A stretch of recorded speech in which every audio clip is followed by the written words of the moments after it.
சரி गाइस, இன்னைக்கு வீடியோவில் வந்து எதை பற்றி பார்க்க போனால் நம்ம முட்டையில் வந்து கரு உற்பத்தி ஆகிருக்கிறது எப்படி பார்க்கறதுங்கிறத இன்னும் வீடியோவில் பார்க்க போகிறோம். வாங்க गाइस பார்க்கலாம். அது வந்து அதுக்கு இங்கிலீஷில் வந்து என்ன சொல்லுவாங்கன்னா எக் கேல்னிங், கரு உற்பத்தியை வந்து கண்டறிவது எப்படிங்கிறது தான் எக் கேல்னிங் சொல்லுவாங்க.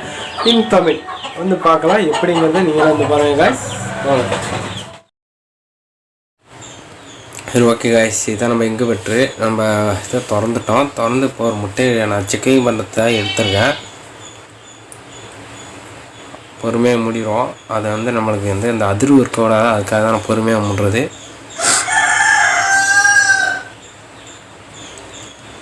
இப்போ இதுக்கு வந்து நம்மளுக்கு என்ன தேவைன்னா, நம்மளுக்கு ஒரு டார்ச் லைட்டு தேவை. எந்த டார்ச்சாக இருந்தாலும் ஓகே. நான் வந்து செல்லில் உள்ள ஃப்ளாஷ் லைட்டு யூஸ் பண்ணிக்கிட்டேன்.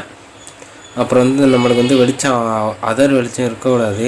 ஏன்னா அப்போ தான் முட்டையில் உள்ள கரு நமக்கு தெரியாது. அதனால் நம்ம லைட்டெல்லாம் ஆஃப் பண்ணிவிட்டு இந்த ஒரே ஒரு ஃப்ளாஷ் லைட்டு வெளிச்சத்தில் மட்டும்தான் வச்சுக்கணும். இப்போ பார்த்தீங்கன்னா உங்களுக்கே தெரியும் 15வது நாள். இது வந்து 15வது நாளில் எவ்வளோ கரு கூடி இருக்குங்கிறத நீங்களே பார்க்கலாம். வயசு அந்த கருப்பாக இருக்கிறது வந்து இந்த கோழி குஞ்சு இருக்கிறது, அந்த கரு கூடுனது.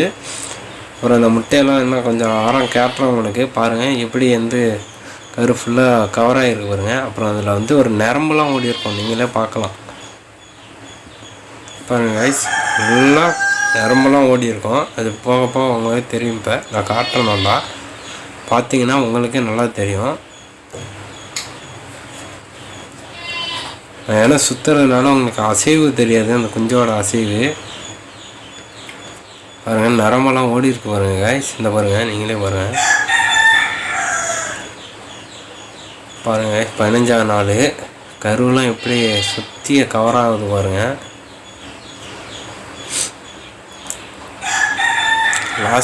லாஸ்ட்டாக அந்த வீடியோவில் வந்து உங்களுக்கு வந்து அந்த கரு அசைகிறது கொஞ்சம் தெரியும்.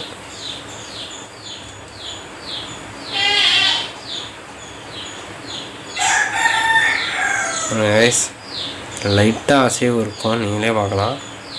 ஆனால் உங்களுக்கு வந்து மைனூட்டாக என்ன தெரியுதா என்னன்னு தெரியல எனக்கு. ஆனால் நான் வச்சு பார்க்கும்போது எனக்கு தெரிஞ்சது நல்லா. சரி गाइस, இப்போ வந்து நம்ம முட்டையிலேருந்து கரு உற்பத்தியை கண்டறிவது எப்படிங்கிறத நம்ம இந்த வீடியோவில் பார்த்தோம். இதேமாரி இன்குபேட்டர் சம்மந்தமாக முட்டை இதுமாரி கோழி சம்மந்தமாக எல்லா வீடியோவும் இனிமேல் நான் போட ஆரம்பிப்பேன்.